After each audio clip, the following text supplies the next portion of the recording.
लोकसभेचं रणशिंग फुंकलंय। भाजपचे बडे नेते महाराष्ट्राच्या दौऱ्यावर येत आहेत आणि राज्यातील मातब्बर नेत्यांविरोधात शड्डू ठोकतायत।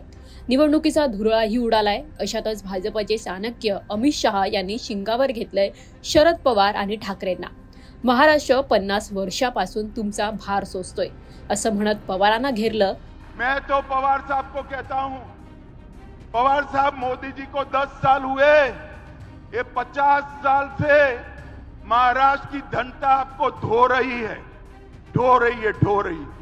सहन कर रही है।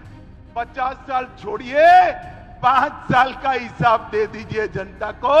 मैं तो 10 साल का हिसाब लेने है। मित्रों, आज मैं युवा साथियों को बताने आया हूं। तर घराणेशाहीवर टीका करत उद्धव ठाकरेंना फटकारलं।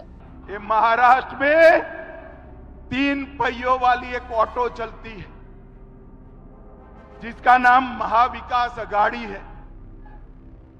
ये ऑटो के तीनों पहिए पंक्चर है। अब मुझे बताओ, महाराष्ट्र को पंक्चर वाली ऑटो विकास दे सकती है क्या? महाविकास आघाडीची 3 चाकी रिक्षा पंक्चर झाली आहे। पंक्चरवाली रिक्षा महाराष्ट्राला विकासाकडे नेऊ शकत नाही। यासाठी महायुतीला मत द्या असं आवाहन अमित शहांनी केलंय। सोनिया गांधी को, राहुल गांधी को प्रधानमंत्री बनाना है। उद्धव ठाकरे को, आदित्य ठाकरे को मुख्यमंत्री बनाना है। शरद पवार जी को, बेटी को मुख्यमंत्री बनाना है। ममता दीदी को, भतीजे को मुख्यमंत्री बनाना है। स्टालिन को, उसके बेटे को मुख्यमंत्री बनाना है। इसमें आपके लिए कोई नहीं है भाई। लोकसभेच्या 45+ जागा भाजपला जिंकायच्या आहेत।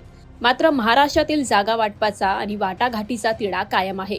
मग तो महायुतीत असो किंवा महाविकास आघाडीत। आता भाजपचे चाणक्य महाराष्ट्रात आलेत, हा तिढा सुटणार का पाहणं महत्त्वाचं असेल। ब्युरो रिपोर्ट, माय महानगर, मुंबई।